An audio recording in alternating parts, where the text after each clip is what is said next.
sin and error pining, till he appeared, and the soul felt its worth.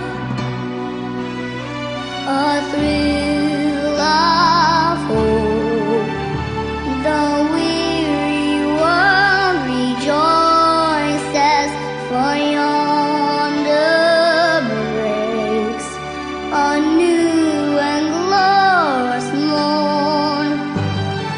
Fall on your knees,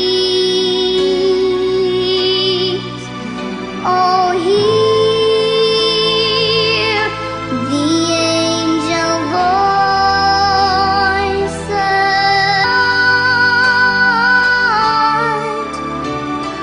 Divine Christ was born. Oh, night divine. Oh, night. Oh, night divine.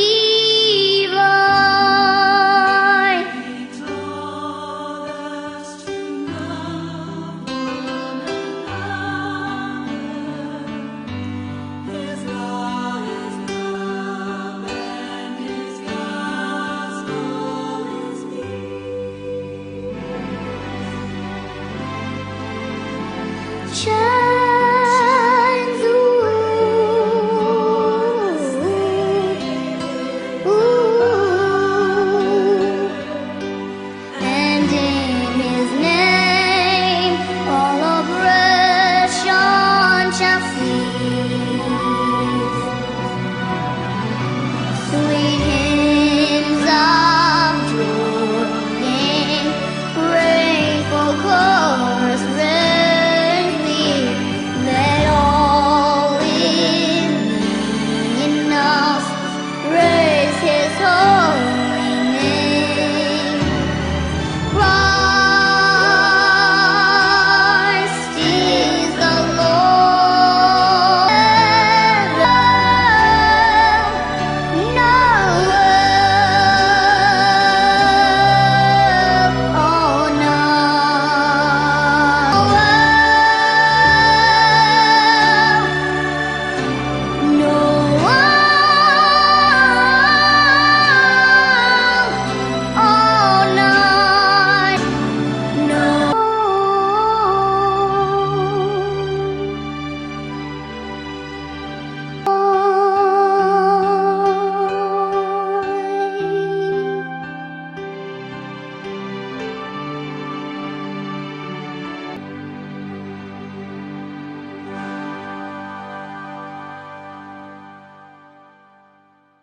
Chers fidèles du culte francophone, vous tous, peuple de Dieu qui suit cette émission dans le monde entier,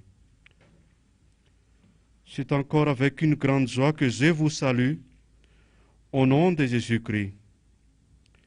Que la grâce de Dieu, sa paix, surtout la force de l'Esprit Saint, soit toujours avec nous.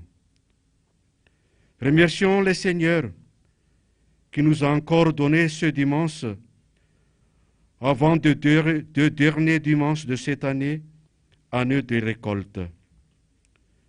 Et dans quelques jours aussi, nous allons célébrer ensemble l'anniversaire de la naissance de notre Seigneur Jésus. Il est là, avec son grand amour pour chacun de nous. Telle est une des raisons de sa venue sur cette terre. Maintenant, glorifiez notre Seigneur. Gloire soit à Dieu seul. Alléluia. Saint, Saint, Saint est l'Éternel des armées. Toute la terre est remplie de sa gloire. Amen. 117, versets 1 à 2. Et après cela, entonnons le son de louange de la chorale francophone de Tsimbazaz. Lisons tout d'abord ces psaumes. Au nom de Jésus-Christ. Louez l'Éternel, vous toutes les nations. Célébrez-le, vous tous les peuples, car sa bonté pour nous est grande et sa fidélité dure à toujours. Louez l'Éternel. Amen. Je mirai tout à l'heure.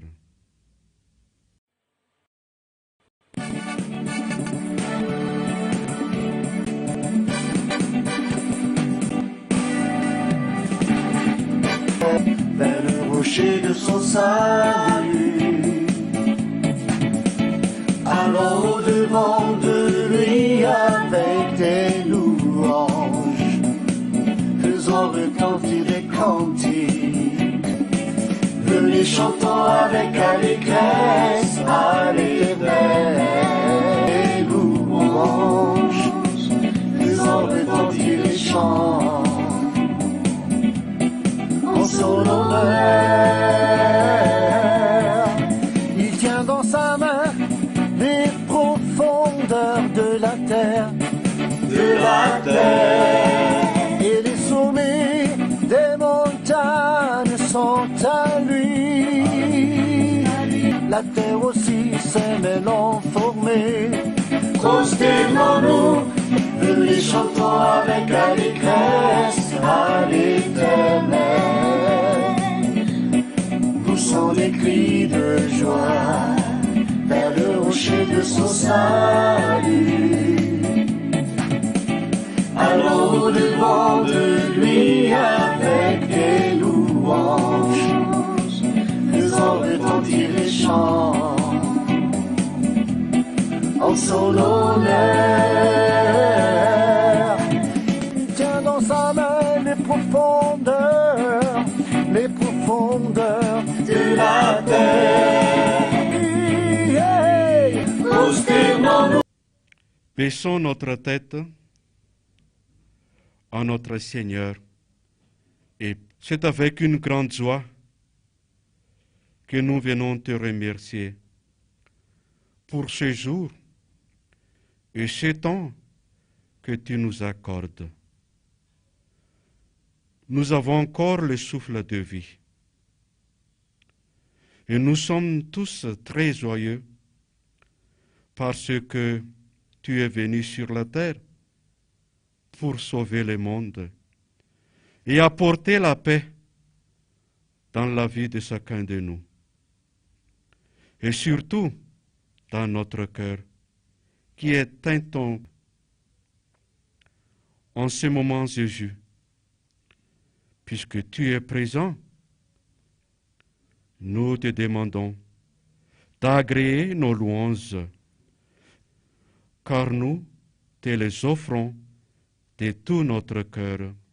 Saint, Saint, Saint l'Éternel des armées, toute la terre est remplie de sa gloire.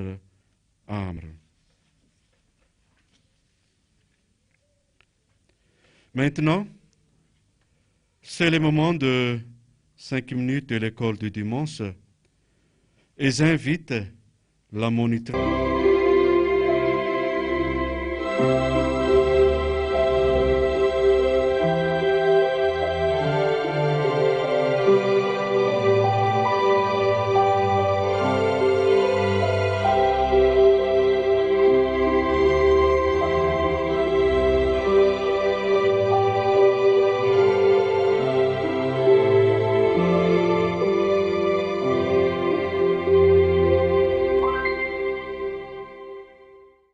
Je vous salue au nom de notre Seigneur Jésus-Christ. Je demande aux élèves et aux moniteurs et monitrices de l'école du dimanche de bien vouloir se lever. Nous allons chanter ensemble le cantique C134, Enfants de la même cité, première strophe.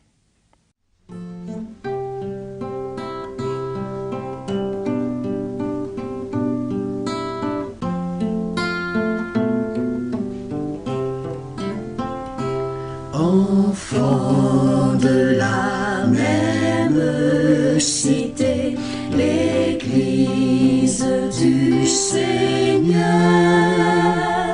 enfants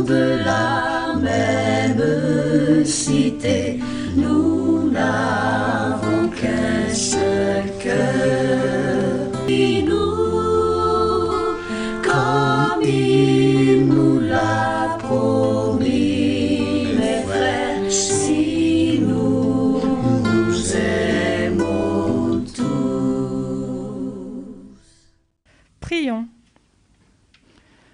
Gloire à toi, Seigneur Jésus-Christ, notre Sauveur.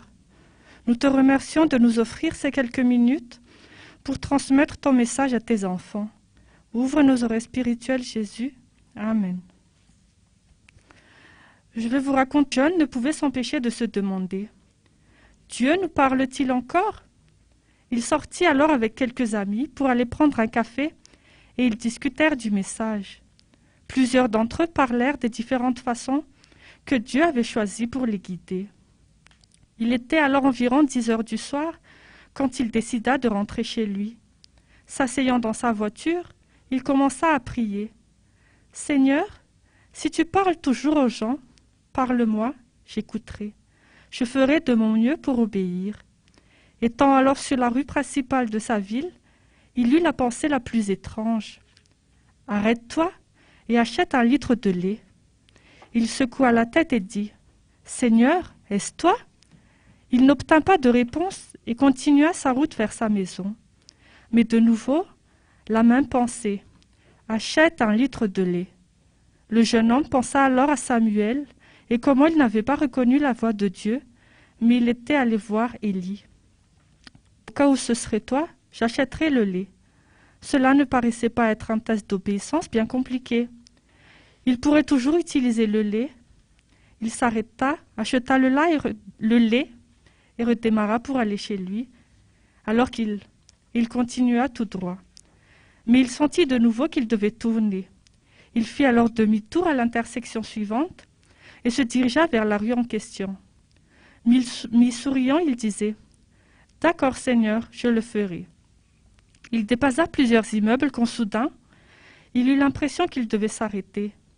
Il se gara le long du trottoir et regarda autour de lui. Il était dans une zone semi-commerciale de la ville. Ce n'était pas une rue sûre, mais ce n'était pas non plus le pire des voisinages. Tous les magasins étaient fermés et la plupart des maisons étaient sans lumière, comme si les gens étaient déjà au lit. De nouveau, il ressentit quelque chose. « Va donner le lait aux personnes dans la maison de l'autre côté de la rue. » Le jeune homme regarda la maison. Elle était sombre et il semblait que les gens étaient absents ou bien qu'ils dormaient déjà. Il commença à ouvrir sa portière, puis se rassit au fond de son siège de voiture.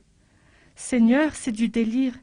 Ces gens dorment et si je les réveille, ils vont être furieux contre moi et j'aurai l'air stupide. » Mais il sentit de nouveau qu'il devait aller donner le lait. Il ouvrit finalement sa portière. « D'accord, Seigneur, si c'est toi, j'irai à leur pas pour quelque chose. »« Qui est-ce ? Qu'est-ce que vous voulez ?» Alors la porte s'ouvrit avant que le jeune homme n'ait pu s'en aller. L'homme se tenait là debout en jean et t-shirt. Il avait l'air d'être tout juste sorti du lit. Il avait un regard et ne semblait pas très heureux de voir un étranger se tenir sur son seuil. « Que voulez-vous » Le jeune homme prendit le litre de lait. « Voilà, je vous ai apporté ceci. » L'homme prit le lait et des larmes. Il commença à parler tout en plus en train de prier. « Nous avons eu de grosses factures ce mois-ci et nous avons manqué d'argent. Nous n'avions plus de lait pour notre bébé. » En train de prier et je demandais à Dieu de me montrer comment obtenir du lait. Son épouse dans la cuisine cria. « Je lui ai demandé d'envoyer un ange avec du lait. Êtes-vous un ange ?» Le jeune homme prit alors son porte-monnaie et les larmes coulaient sur son visage. Il avait alors la preuve que Dieu exauçait en d'obéir à sa voix. Faisons pareil dans notre vie et laissons Dieu entrer et agir chaque jour dans notre vie et n'oublions pas qu'il peut exaucer nos prières. 95, strophes 7 à 8. Psaume 95, strophes 7 à 8, que je lis au nom de Jésus. Aujourd'hui, si vous entendez la voix de Dieu, n'endurcissez pas votre cœur. Je répète, aujourd'hui, si vous n'entendez la voix de Dieu, n'endurcissez pas votre cœur. À Dieu seul la gloire. Amen. Nous allons à présent accueillir notre pasteur missionnaire Layatan pour la suite du culte.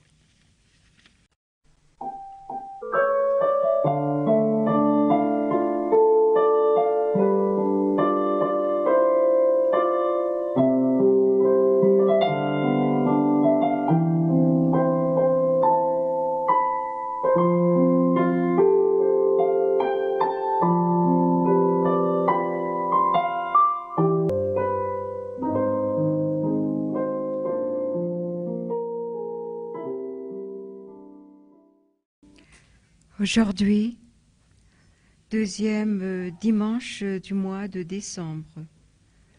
Dans 12 jours exactement, le jour J pour le sens de notre Seigneur.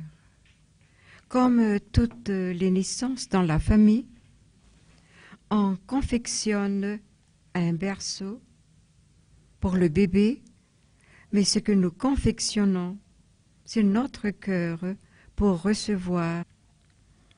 On prépare aussi les langes. Les préparants, c'est notre saint pour le recevoir ce jour-là. Nous mettons aussi des guirlandes, comme vous le voyez, pour illuminer, parle de l'amour, les catégories d'amour, mais surtout l'amour de Dieu. Dans Jésus-Christ, son arrivée sur notre monde est un cadeau de Dieu. Est-ce que nous pouvons aussi offrir à notre tour à Dieu le même cadeau, veut dire notre cœur. Nous allons nous lever et chanter ensemble. Jour de bonheur favorable, Noël est de retour, et vers la crèche de l'étable, joyeux, le monde accourt, joyeux. Jour de bonheur, jour mémorable, Noël est de retour, et vers la crèche de l'étable, joyeux le monde accourt, joyeux le monde accourt, joyeux, joyeux le monde accourt. Jour de bonheur, Noël est de retour, et vers la crèche de l'étable, joyeux le monde accourt, joyeux le monde accourt, joyeux, joyeux le monde accourt.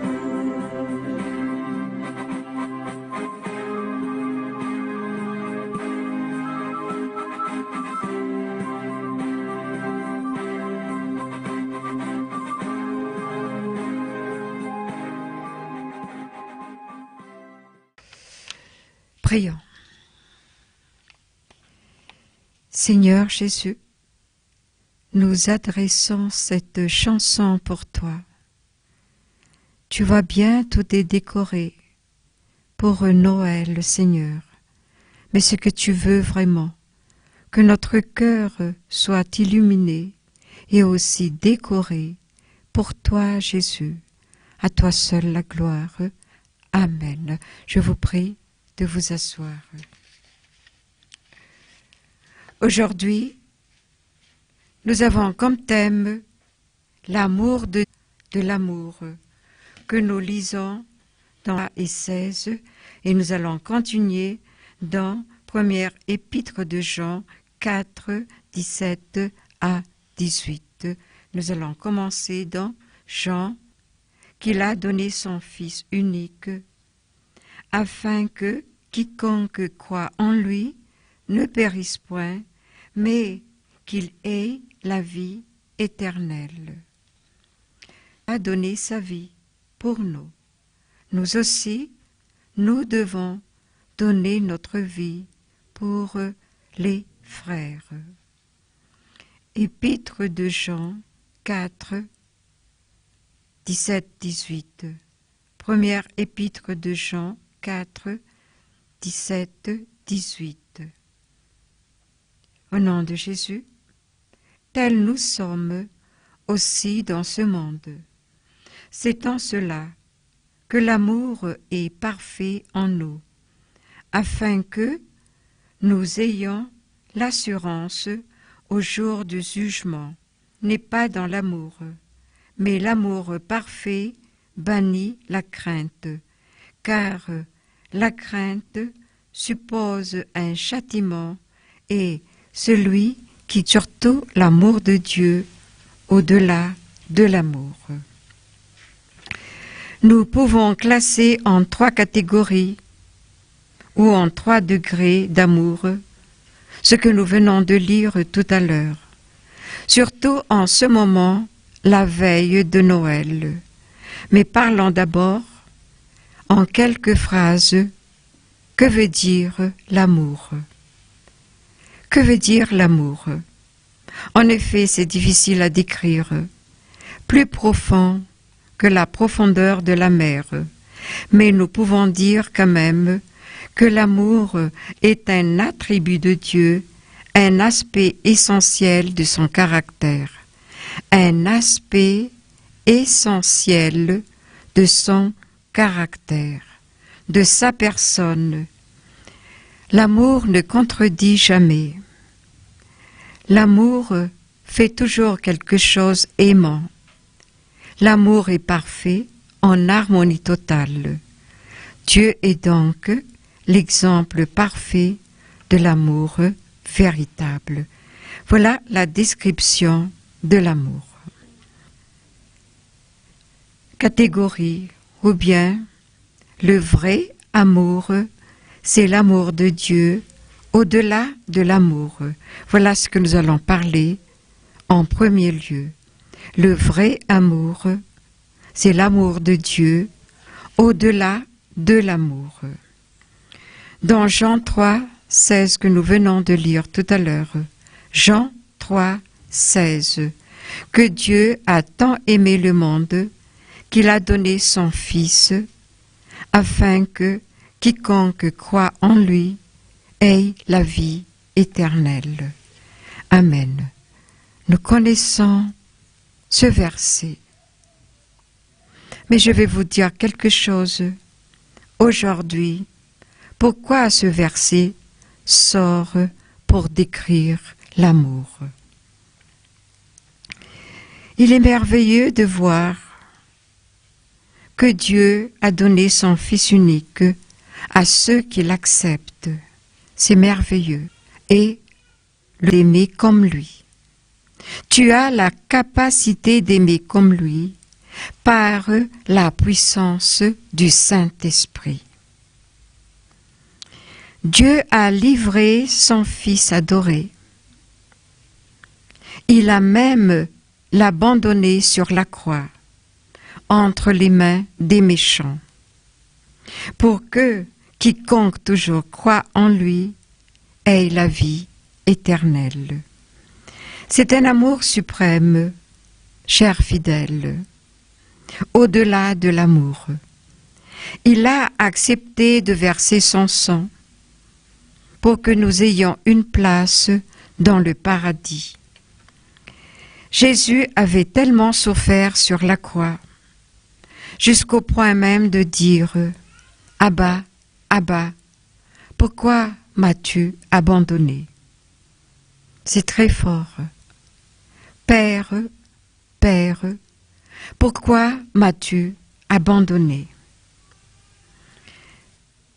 Voulu par le Père même, il a accepté d'abandonner son enfant à cause de son amour pour nous, afin que toujours quiconque croit en lui ait la vie éternelle. Ainsi donc, dans cette première partie, Dieu est l'exemple parfait de l'amour véritable. Et de livrer son Fils, l'abandonner sur la croix, c'est l'exemple parfait de l'amour véritable.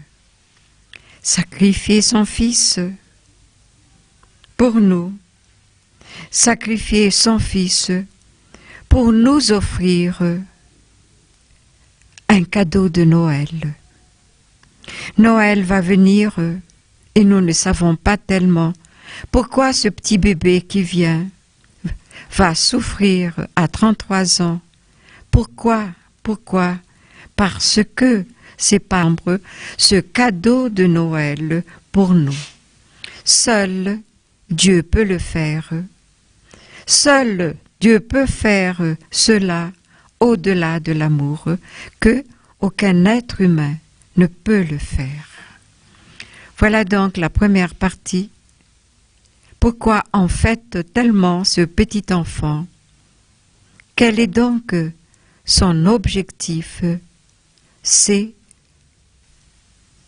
l'amour que les êtres humains doivent y avoir. Tout à l'heure, on a parlé de l'amour de Dieu. Maintenant, on va parler de l'amour que nous, les êtres humains, nous devons en avoir. Lisons dans 1 Jean 3, 16. Un vie pour nous. Nous aussi, nous devons donner notre vie pour nos frères. Je relis. Nous avons connu l'amour. Ça veut dire que tout ce que nous avons cité tout à l'heure en première partie, l'amour de Dieu pour nous, c'est là donc que nous avons connu l'amour. Aussi, nous devons donner notre vie pour nos frères. Nous aussi, dit le verset, nous devons donner notre vie. Cela veut dire que cet amour venant de Dieu, mais nous devons aussi en avoir. Dieu connaît notre faiblesse, chers fidèles. Il nous exige pas un amour suprême au-delà de l'amour comme lui. Il nous exige tout simplement de nous aimer les uns les autres. Seulement, nous devons donner notre amour envers les frères. La deuxième partie de l'amour de l'être humain à l'être humain, c'est que Dieu demande à l'homme d'avoir de l'amour à ses frères. Apprendre à aimer, appliquer l'amour avec beaucoup de cœur, un cœur en or, qui n'est pas encore acquis et qui n'est pas vraiment acquis, car c'est bien écrit dans le texte, nous aussi, nous devons aimer comme Jésus nous a aimés.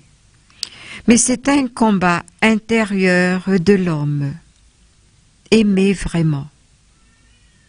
C'est un combat d'être plus proche à l'image de Dieu, car nous sommes créés à son image. Donner notre vie, c'est surtout donner une partie de notre temps. Aller rendre visite les malades et beaucoup de choses que nous connaissons. Donner aussi nos dons spirituels que nous avons reçus gratuitement pour augmenter la vie spirituelle des autres. Donner une partie de ce qu'on a pour le plus pauvre que soi-même. Exemple, tu as 2 manteaux et que tu n'utilises plus, le deuxième à nos frères en cadeau de Noël. Nous donnons des cadeaux de Noël à nos enfants. C'est l'amour que nous représentons à travers ce cadeau de Noël. Et ce que Dieu donne à nous, c'est aussi l'amour suprême. Frères et sœurs en Christ, parlons maintenant de la troisième partie. Dans 1 Jean 4, 18, 1 Jean 4, 18, que nous lisons au nom de Jésus. La crainte n'est pas dans l'amour.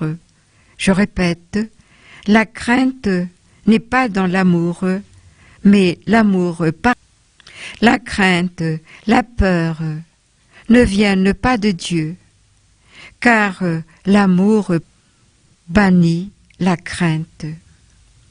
Et l'amour parfait fait place à la confiance. Autrement, si c'est le cas contraire, c'est le malin qui dirige ton cœur dans la crainte. La crainte, vous savez, implique un châtiment, entraîne une séparation de l'âme à Dieu. La crainte entraîne une séparation de l'âme à Dieu. C'est comme le péché. Elle est le sentiment de culpabilité qui saisit le pécheur. Si la crainte donc subsiste, la communion avec Dieu n'a pas été rétablie. S'il y a de la crainte en toi, ça veut dire que la communion à Dieu n'est pas rétablie. Donc, l'amour ne règne pas et n'est pas parfait. Je prends un verset qui va mieux expliquer. Dans Genèse 3, 10. Genèse 3, 10, que je lis au nom de Jésus. Il répondit, « J'ai entendu ta voix dans le jardin, et j'ai eu peur, parce que je suis nu et je me suis caché. » Amen. Je répète, « J'ai entendu ta voix dans le jardin, et j'ai eu peur que je suis nu et je me suis caché. » Obéissance. Et la crainte s'installe en eux. La peur devant Dieu à cause de désobéissance, la peur jusqu'à même dans leur conscience, et là donc ils se sont cachés, ils sont découverts qu'ils étaient même nus. Pour terminer, chers fidèles, dit un jour avant son mariage, pendant l'entretien surtout de leur mariage, « Pasteur, j'ai peur de donner tout mon amour à ma future femme. »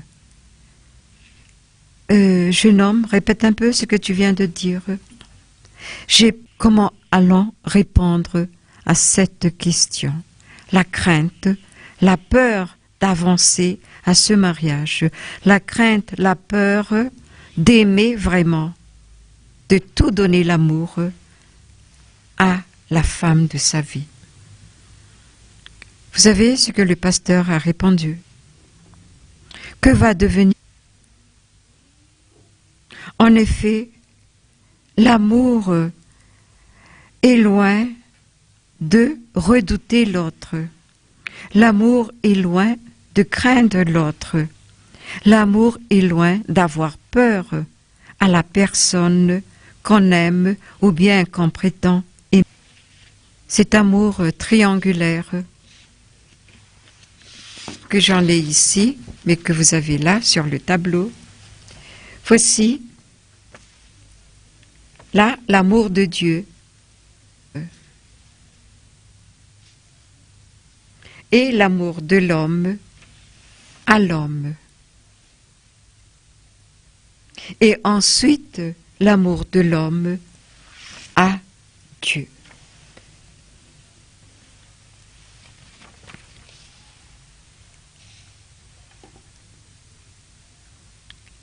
Et si l'amour se base, et si l'amour est un échange de cadeaux vers celui qui a créé l'amour, et l'auteur de l'amour, c'est Dieu lui-même. Donc, l'amour existera toujours.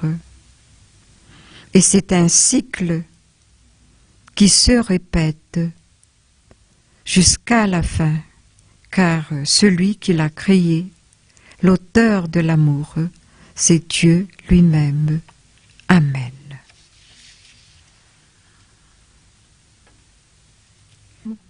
Pour la prière de repentance.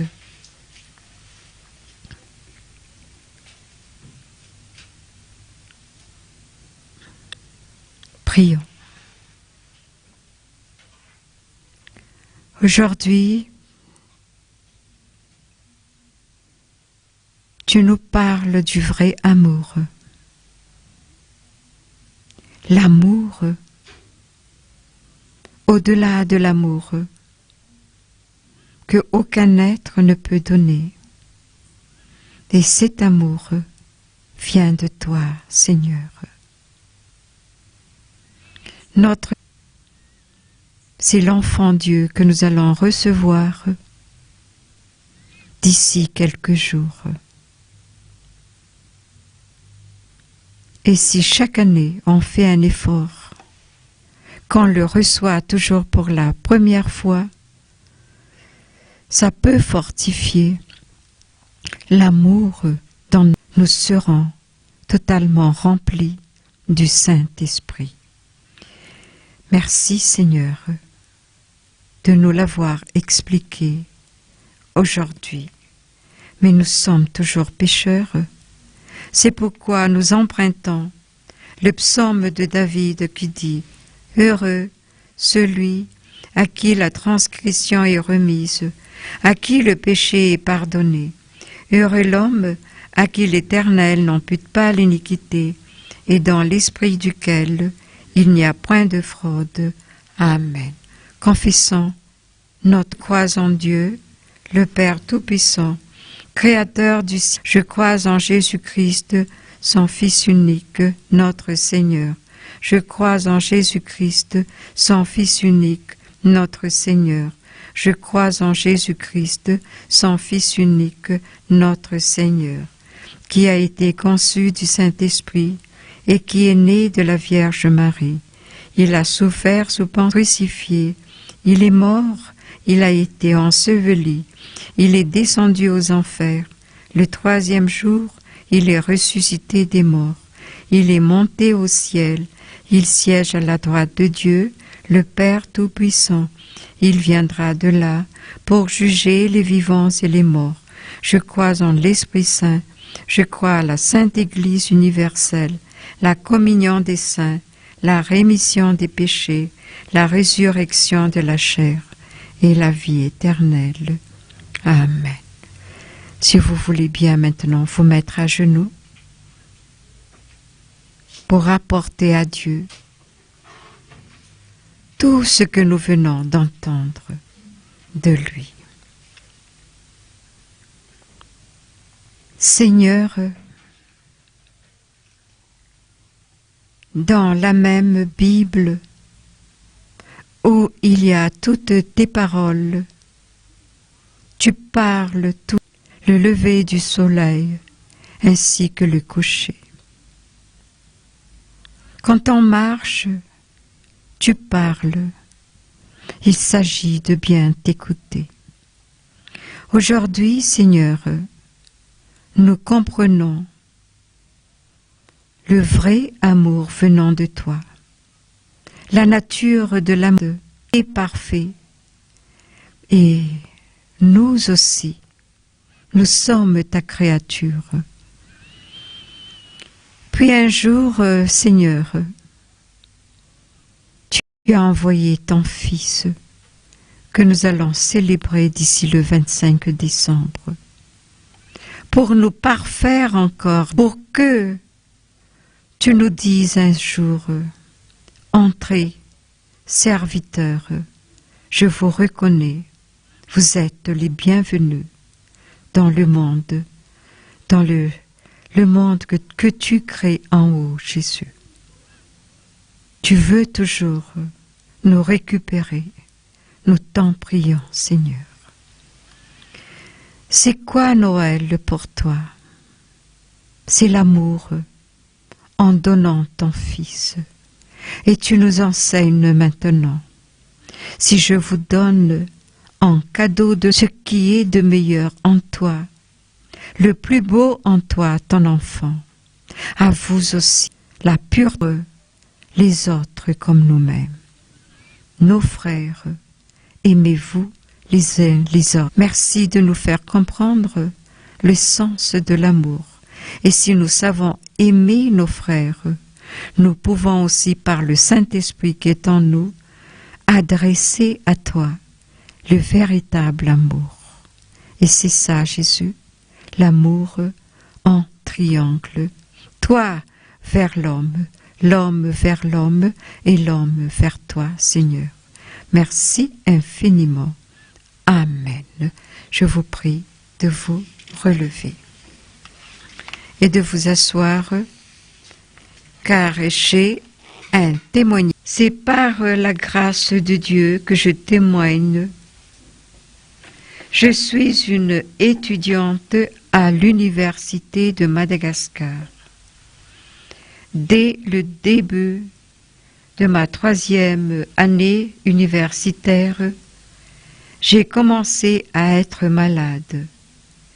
Mes oreilles me faisaient très mal, je faisais plus radio, voir des spécialistes, mais rien.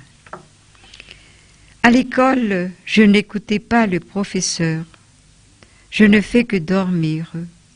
Je n'arrive pas à suivre les cours.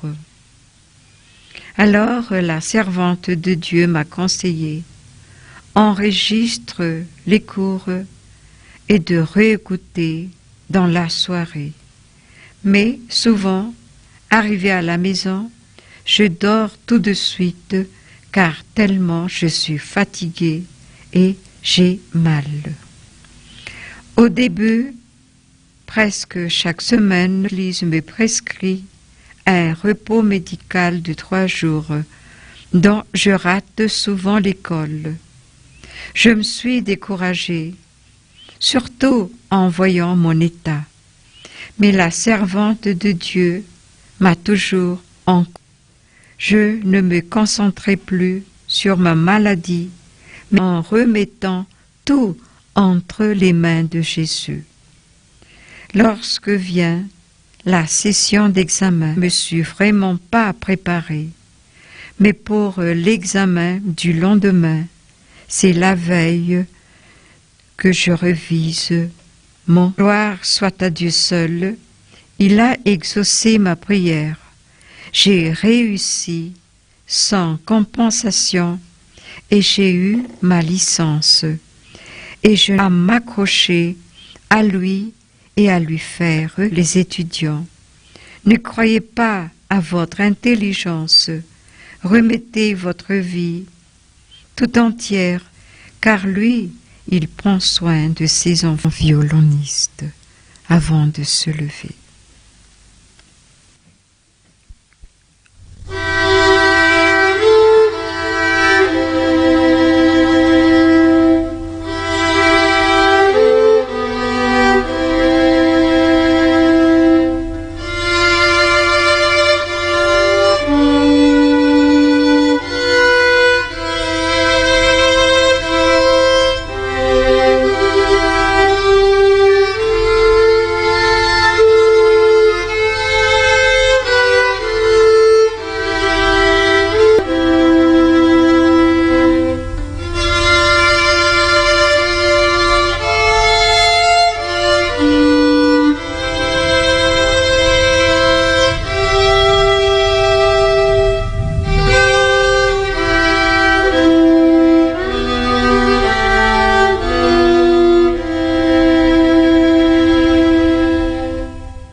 Levons-nous pour la prière d'intercession et pour terminer ce beau culte.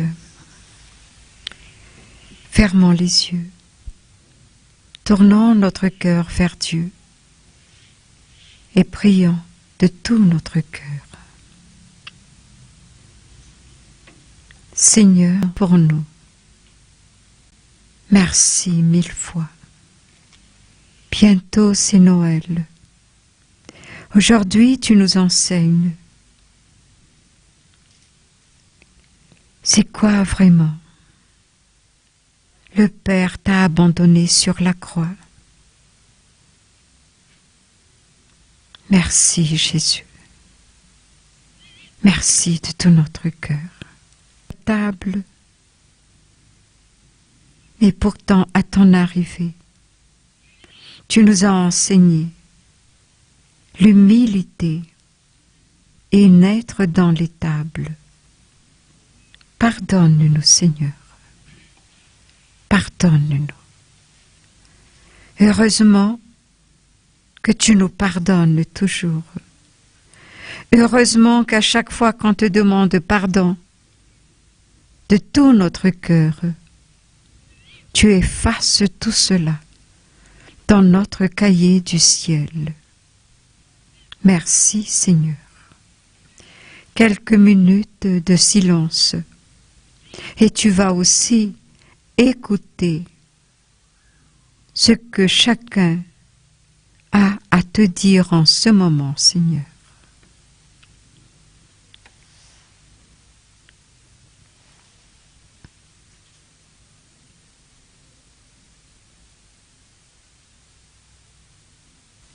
Bénis tous les pays.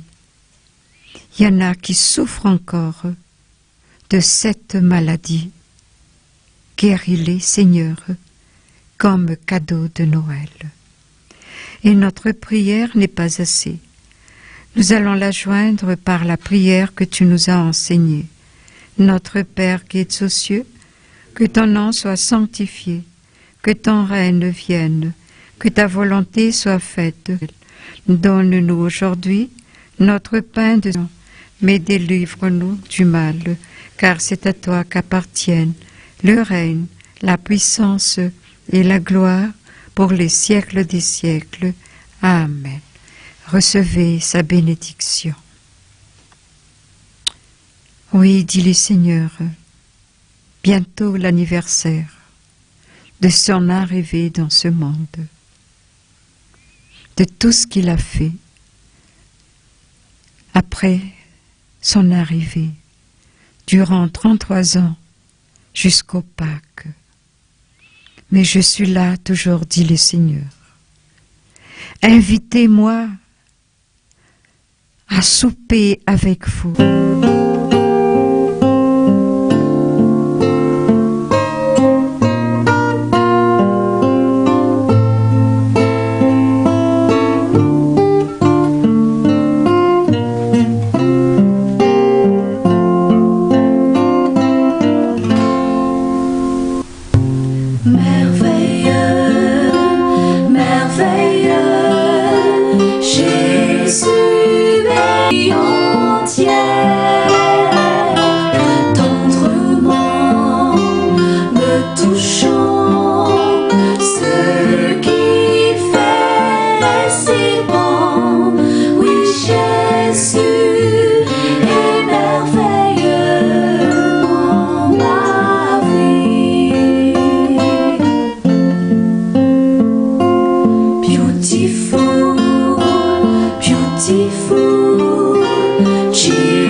Que tout se réalise selon sa volonté, au nom du Père, du Fils et du Saint-Esprit. Amen. Merci Jésus, merci Jésus, merci Jésus. Amen. Gloire soit à Dieu seul. Alléluia. Amen. Je vous prie de vous asseoir. Et après le chant d'envoi, le plus important, c'est l'amour. J'invite tout de suite les monitrices à partager le cours de l'école du dimanche et à la semaine prochaine, chers fidèles.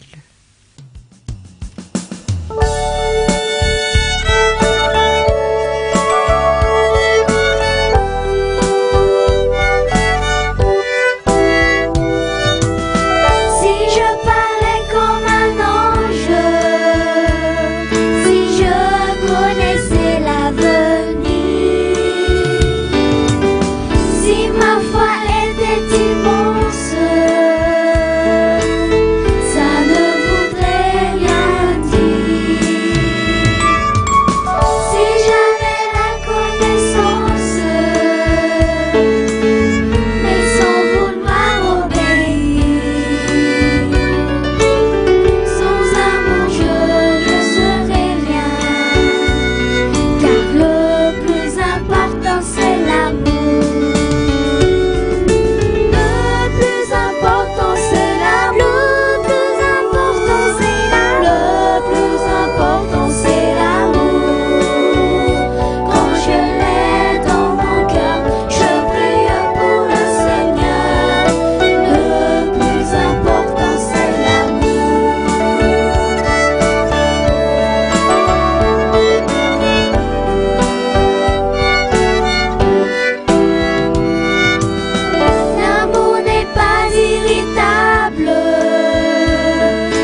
Je vous salue au nom de notre Seigneur Jésus-Christ.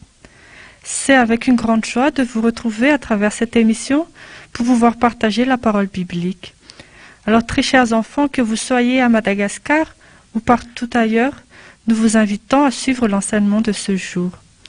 Tout d'abord, je demande à tous les enfants de se lever. Nous allons prier. Prions. Seigneur, nous te remercions pour l'amour que tu nous portes et de nous accorder encore ce moment pour partager ta parole. Sois au cœur de cet enseignement, Jésus, et que ton Esprit Saint descende en chacun de nous. Merci, Jésus, l'asseoir. Pour aujourd'hui, notre leçon biblique explique l'apparition de l'ange Gabriel à Marie. Cette histoire, vous pouvez la suivre bien évidemment dans la Bible, dans l'Évangile selon Luc. Luc chapitre 1, versets 26 à 38.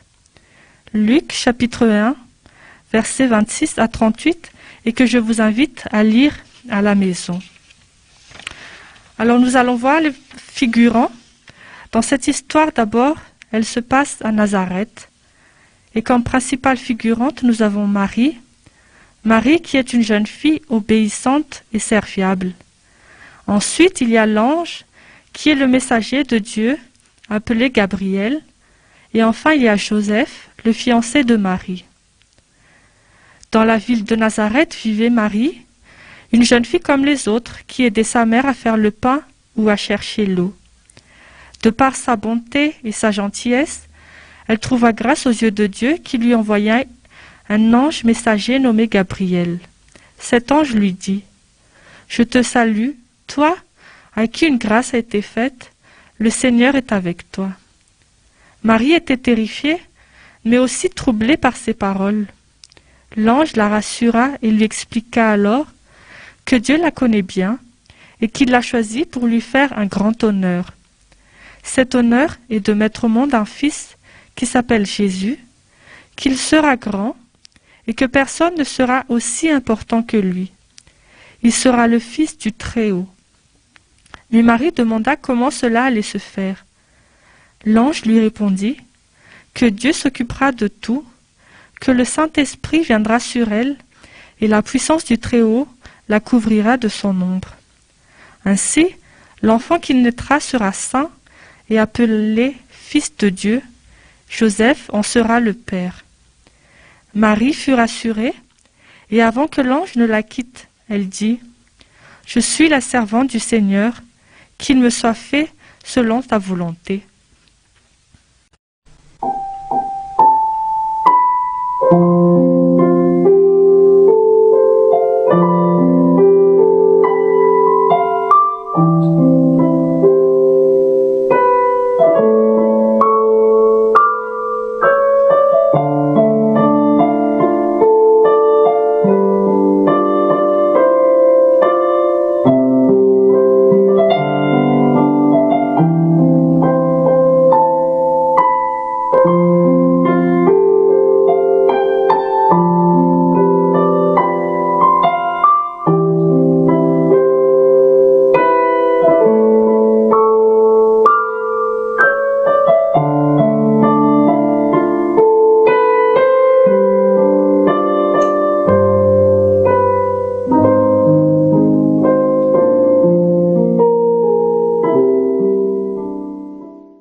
Quelles sont les leçons qu'on peut tirer? À travers cette leçon, nous pouvons voir que Marie ne savait pas ce qui allait arriver du jour au lendemain. Mais avec le message de l'ange envoyé par Dieu, elle accepta la volonté de Dieu. Chers enfants, dans notre vie, nous ne savons pas non plus ce que Dieu nous réserve, ni comment agir à certaines situations. Voilà pourquoi Dieu a choisi les parents pour être tout comme l'ange qui a été envoyé pour Marie. Nous devons toujours les écouter et nous leur devons obéissance et respect. Ils nous aident et nous guident à suivre le bon chemin. Dieu a également envoyé son Fils unique pour nous sauver. Bref, Dieu nous connaît tous très bien. Il nous aime et communique avec nous à sa manière. Exemple, les anges, les parents et même les pasteurs. Faisons-lui confiance et soyons attentifs et à l'écoute de ces messages. À présent, nous allons répondre à ces quelques questions pour résumer la leçon. Première question. Comment s'appelait l'ange que Dieu a envoyé? Comment s'appelait l'ange que Dieu a envoyé chez Marie? Gabriel. Très bien.